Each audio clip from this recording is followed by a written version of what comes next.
Alors, franchement, en tout cas, tout ce qu'on a dégusté ce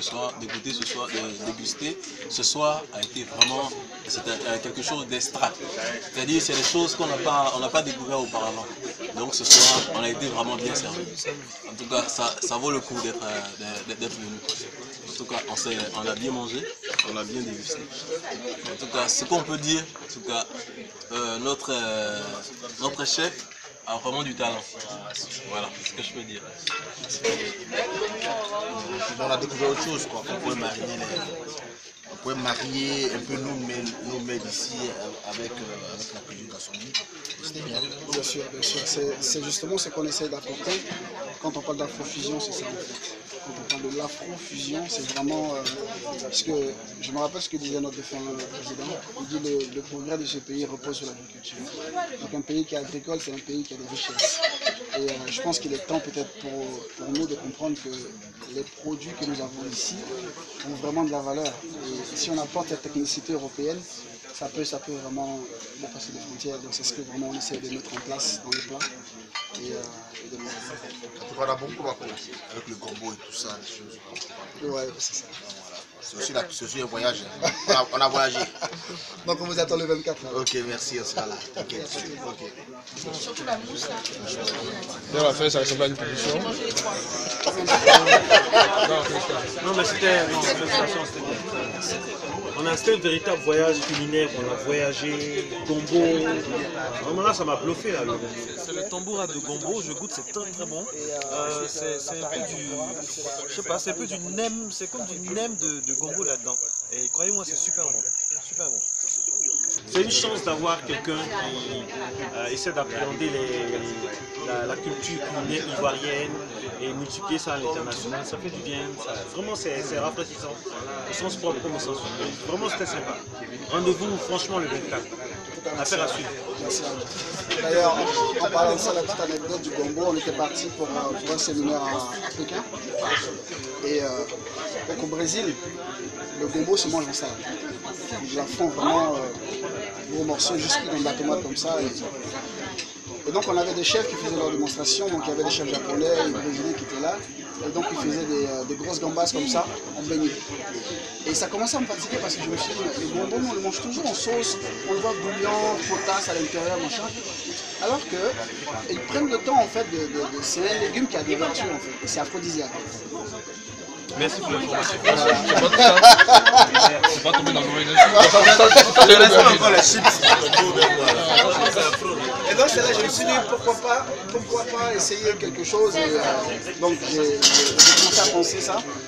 Et j'ai vu que les gombos que nous avons ici et que ceux qu'ils ont là-bas ne sont pas les mêmes. Ils ne sont pas les mêmes du tout. Mais c'est toujours. C'est toujours aphrodisiaque, c'est la même chose. Et donc le nôtre, il est plus aphrodisiaque que celui-là. Et donc en fait, j'ai commencé à réfléchir un peu, à faire des essais. Au départ, c'était bizarre, ça sortait, c'était mou, c'était pas... Et donc en fait, j'ai voulu enlever le côté gluant justement, parce que ça reste un peu en bouche. Et donc d'où la farine de tempura. Voilà, donc c'est assez acide et assez rigide au niveau du goût quand ça cuit. Donc ça vraiment restreint tout ce qui est... donc après, bien évidemment, un peu de tablet, un peu de... Félicitations. Et bon courage. Alors, bonnes impressions.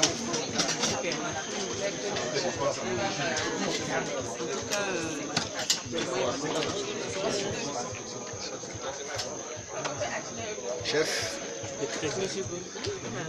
J'ai fait les découvertes, Ok. surtout la mise en bouche avec le gombo. Les tempura de gombo. Ah, les retardataires, bah oui. Non, moi, c'est ça. Pour moi. C'était fondant, c'était sucré. C'était quelque chose de bon. Merci aussi d'avoir relevé le nom du maquereau. Parce qu'ici, très souvent, le maquereau, souvent on le rue, c'est une façon de battre. De battre. Aujourd'hui, c'était Vous savez, j'ai pris conscience de ça. On fait souvent des sorties culinaires qu'on appelle des street food. Donc, les Anglais appellent ça street food. Donc, chez nous, street food, ça existe déjà. Tu vas au coin de la rue, là, vous voyez une dame qui vend de la chicken dans le coup. Mais l'Anglais, en fait, il prend le temps comment je vais dire ça, de valoriser. Ils en ont conscience à cause du climat. Il fait souvent froid là. Donc bien évidemment, il faut que son goût. Mais quand la saison d'été arrive, je vous assure que tout ce qui est à locaux, tout ce qui est... Ils en vendent. On vraiment mange ça déjà. Mais donc on voit toujours ça, c'est rond ou bien c'est coupé en petits morceaux, machin. Non, le maquereau il est frais. On peut le fumer, comme on peut le mariner, comme on peut faire ce qu'on veut. Et c'est de là qu'est parti tout ce petit délire-là. Après bon, c'est beaucoup de combinaisons, de plusieurs choses. Et je me suis dit, si on arrive à déporter ça chez nous et à faire accepter dans l'esprit des gens, il faut qu'on s'exporte un peu. Vous allez voir que ça va vraiment beaucoup changer. On va commencer à beaucoup plus respecter les femmes qui vendent dans les rues que d'aller vous laisser s'asseoir dans un 3 Michelin et puis essayer de faire comme si on sert à la consommation. C'est la base. Donc moi, c'est ces valeurs-là que je respecte. Et après 20 ans là-bas, je me dis, bah, tiens, pourquoi pas revenir ici et essayer de donner un pop-up à tout ça. Donc voilà, si vous avez aimé, je merci à vous. Merci C'est la dernière table. Donnez-nous tout ce que vous avez dans le ventre. Revisiter les pommes de terre, les maquereaux qu'on vend dans le coin de rue, mais ce n'était pas présenté comme c'est présenté. Et quand c'est revisité comme ça, on quitte donc de l'aspect traditionnel à l'aspect gastronomique. C'est ce que nous voulons, revaloriser donc, tout ce que nous avons ici pour que ce soit de façon internationale, que tout le monde puisse s'y retrouver avec les produits locaux. On apprécie. Félicitations. Le combat ici, ce que nous concerne, c'est de revaloriser la culture culinaire ivoirienne. C'est pourquoi nous avons organisé déjà le salon africain de la restauration de l'hôtellerie, dont la deuxième édition aura lieu du 10 au 12 novembre à l'Ivoire-Golfe. Donc on veut remettre les couverts différemment, remettre les mets différemment, et servir quelque chose de potable, de bien, non seulement nationaux, mais à tous ceux qui viennent dans le pays. Et je crois que le côté culinaire peut attirer aussi du monde, parce que les gens veulent manger, pas manger pour se remplir le ventre, mais manger pour mieux se porter, manger pour avoir les meilleures forces pour être émergent. Voilà. On peut aussi être émergent à travers la restauration. Voilà, c'est notre combat. Et merci de nous avoir fait visiter tout ce soir, de voyager à travers tout ça. Et certainement, comme l'a dit, on s'est vu ce soir, on se verra très bientôt, déjà le 24, mais encore très bientôt pour d'autres deals. Voilà.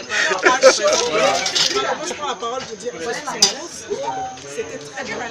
Je crois qu'avant de prendre la parole, il a dû se lever pour dire que déjà montrer la considération qu'il a pour voilà. Et moi je suis assise parce qu'il a joué le rôle. Parce que je suis une femme. Et je veux dire que ce que vous avez présenté, nous avons apprécié, c'était très bon. Nous sommes très honorés aussi d'avoir déjà été invités, on a apprécié.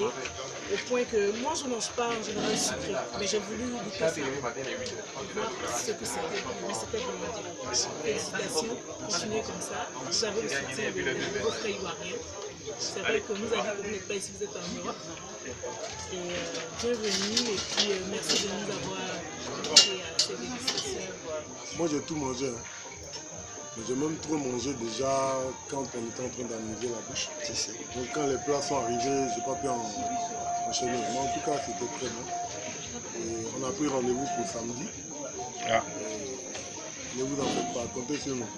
Nous aussi, on continue pour manger comme on a mangé aujourd'hui. Bien évidemment. Et très bientôt pour manger encore comme on a mangé. Ça sera bien meilleur. En tout cas, je tiens à vous remercier surtout pour l'opportunité que vous nous donnez de pouvoir s'exprimer justement à travers ce que vous faites. Je ne suis pas le seul. Nous sommes plusieurs comme ça à travers Le Gablé sera là, par exemple. C'est mon invité spécial. Il vous parlera de moi. D'accord, certainement. Voilà, il vous parlera de moi, il vous parlera de la cuillère qu'il a pris sur. D'accord. Voilà, donc, Le monde est petit. Voilà, le monde est petit. Non, je pense que oui, nous sommes plusieurs dans ce cas-là, dans différents contextes, différents couloirs comme j'appelle, et différentes manières de voir la cuisine. Et je pense que nous sommes dans une optique de vouloir tous faire un comeback. Voilà. Et moi, personnellement, ma décision, elle est prise, raison pour laquelle je reviens ici. Take my 5 man. Welcome home. Et je pars du principe que, je dis ça toujours, je dis pour moi, je ne suis pas parti en Europe, c'est une équipe que j'ai intégrée. Voilà, j'ai intégré une équipe qui, avec des gens formidables d'ailleurs, qui m'ont permis de comprendre ce que c'était le monde de la restauration. Comme je dis aux gens en général, ils ont tendance à dire, vous êtes cuisinier, mais non, ça ne s'arrête pas là. Un cuisinier, c'est pas juste quelqu'un qui avec une casserole et machin, non, un cuisinier, c'est quelqu'un, c'est un penseur. C'est quelqu'un qui bosse avec la nature, c'est vraiment, c'est important. C'est pour ça que les chefs sont autant respectés. C'est un artiste. Voilà. Et donc j'ai eu la chance justement de frotter un peu ces légendes-là et qui m'a permis à moi de comprendre l'origine de mon pays. Et donc comme le feu président disait, le progrès de mon pays repose sur l'agriculture. Ça veut dire qu'on a cette capacité-là d'être là où les Michelin stations. Et donc, pour avoir cette opportunité-là, il faut rentrer là où c'est compliqué, c'est-à-dire pied sur terre. Voilà. Donc, les produits de valeur, nous les avons. Les techniques de valeur, on les a acquis de l'autre côté. Donc, faites de mixture. Donc, j'espère que maintenant, nos dévanciers, nos doyens nous permettront justement, comme à le Gablé, comme à moi, comme à Duray Malonga et bien d'autres chefs, voilà, de pouvoir rentrer. Et Malonga, il est là, hein? Il a Abidjan, là? Ouais, je sais qu'il est là. D'accord. Je dois le croiser dans 2 jours d'ailleurs. Et donc voilà, donc j'espère qu'on aura cette occasion-là de pouvoir justement s'exprimer. Non, c'est bon. Thank you very much. Wish you together. Thank you very much. That's it. Merci.